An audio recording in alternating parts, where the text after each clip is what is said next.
Hello friends, यही blog को welcome आपण मानकु। और आज कहाँ कहाँ इवेंट है कि किसी किसी नुआ नुआ जिन जहाँ शिखला से विषय कहले चाहे।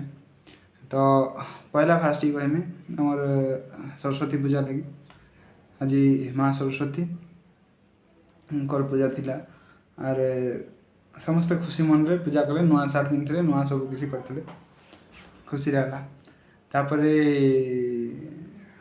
किसी क्लास तांकर सेकेंडरी पिलांकर जेहेतु पढ़ा क्लास थिला, से क्लास टाइम रे पिला पढ़ुले, आम खाता भी देखुन कि तापरे सेपटे आ गोटे बिल्डिंग थिला तो तार प्रतिष्ठा होता।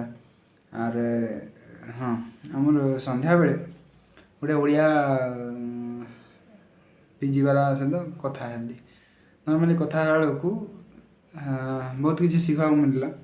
और से कौन पढ़ापढ़ी विषय कहते शेष को लास्ट गोटे जिनस मुझे खोजार लगी पाइली कि ओडिया भाषा उपरे जेहेतु आर्ट्स स्टूडेंट से ओडिया भाषा उपरे कहे जमी आम आमर नॉर्मली केमिस्ट्री उपरे कहते कि एमती रिएक्शन हवा सेमती हवा, फिजिक्स वाला कहे एमती लाइट जीव कौन जीव सब जमी कहती।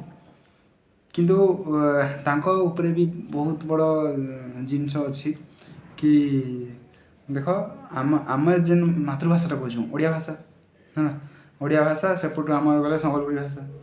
कि तार लास्ट पॉइंट मत बहुत बढ़िया लगा कि देखु सारे जदि एपटू पलि आसवा सियाड़ू खाईगले किए आमर बालेश्वर आड़ू बंगाला मैंने खाईगले, बंगाली लोक पशिगले एपटू माने से आंध्रा साइड रू खाईगले किए ब्रह्मपुर लाइन सब सियाड़ू पशि आइले, आंध्रा तेलुगु भाषा कहते समस्ते। किंतु ओडिया आउे आम भल माने मुक्त अच्छे, आम ओडिया भाषा सुरक्षित अच्छे बोली केमी मानी पार। ये भाई भाई भितर झगड़ा चलती जमी संबलपुरी आमर ओडिया ए भितर झगड़ा चलो, तापरे संबलपुरी ओडिया यही ओडिया एपट सेपट हम बुझेगा क्षतिटा आमर ही हो।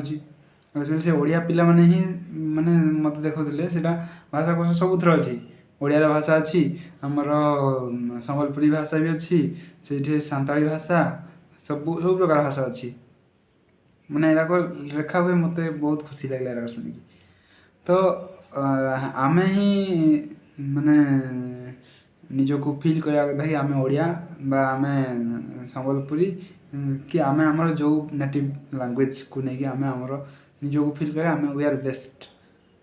तो निजको आम आमको सुरक्षित बनार अच्छी अन्य भाषार से आ गए कथा कहते जो पुरी रे प्राय कौन मुझे जानी से कथा पुरी रे किसी जगह से बंगाली तेलुगु इंग्लीश बा लिखुंट होर्डिंग्स आम ओडिया छाड़ी।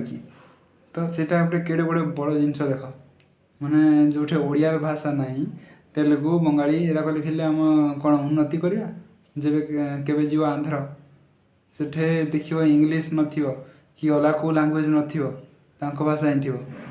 तो से भाषा गोटे बहुत बड़ इम्पैक्ट पकाए।